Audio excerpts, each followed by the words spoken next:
Assalamu alaikum everyone, hope everyone is well and having a great day. How's everyone doing? Today we're installing the virtual cockpit in my W166. I've been wanting to do this for a while, but I kept talking myself out of it because gyroscope born is a lot of money, but I thought for growth and content I'd buy it. So here it is.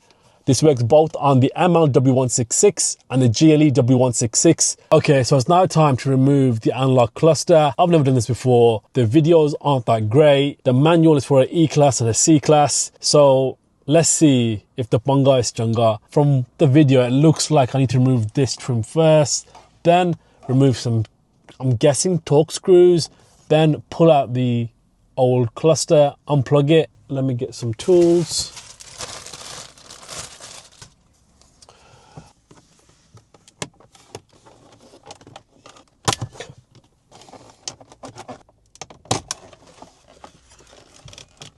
Okay, so there's two torque screws on either side. We'll go about removing them.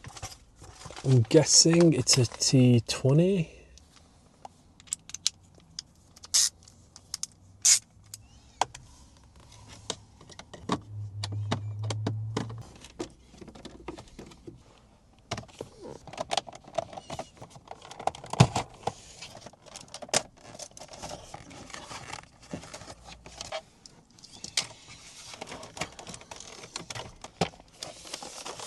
And there we go. So this is the old cluster next to the new cluster. Best part about the upgrade is that you don't need to move over the board like the Golf. Now the reassembly is the opposite of what we did. But don't forget the following. We need to connect the USB cable to the VC for any future updates. Also plug the trip counter hole as we don't need it. I for the cable to the side of the dash so it's easily accessible. Make sure you move over the crocodile clips so the VC will fit securely in the dash. It's been over a month since I've installed the VC and my verdict is definitely worth it. For £400 or under, you transform the interior. Now this is an ML from 2015, 10 years old, but with the VC it feels much newer. Now would I recommend this to everyone? It all depends on what you're trying to achieve. If you want a newer look and make your car feel more modern, by all means, but it doesn't add any additional features, in which case I wouldn't recommend it if you're that person. But for me, I'm auto opener and I need to do mad stuff like this. Now the second disadvantage is that you lose the ability to automatically park. Now I've never used this, it doesn't bother me, I don't trust the tech, and because this is an ML, it won't do bay parking, it won't do any of the fancy stuff that Mercs do nowadays. And the third thing is road sign recognition isn't available. So what I mean by that, when you're driving on the ML, normally if there's a sign for 20 or 30 or 40, it will appear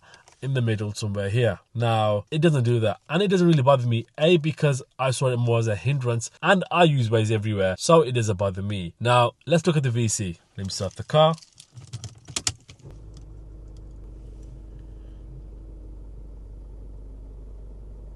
Now when I first installed it, there were a few problems. Nothing major, so the rev counter wasn't working. It was in kilometers per hour rather than miles per hour. The oil temperature wasn't appearing, TPMS wasn't working, and in order to fix that, you need to go into factory settings, and this isn't something that's shown in the manual or shown online. Now to do this, system settings, factory settings, 0108.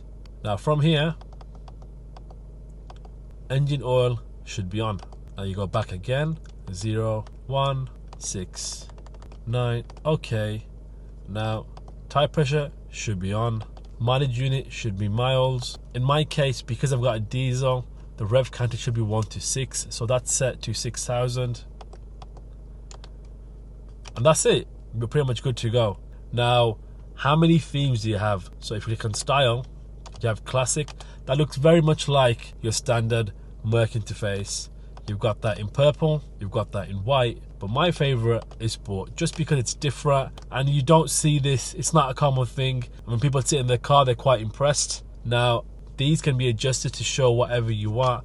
So if you press OK, you can go up, up, and now if I press it again, you can do the same on this side.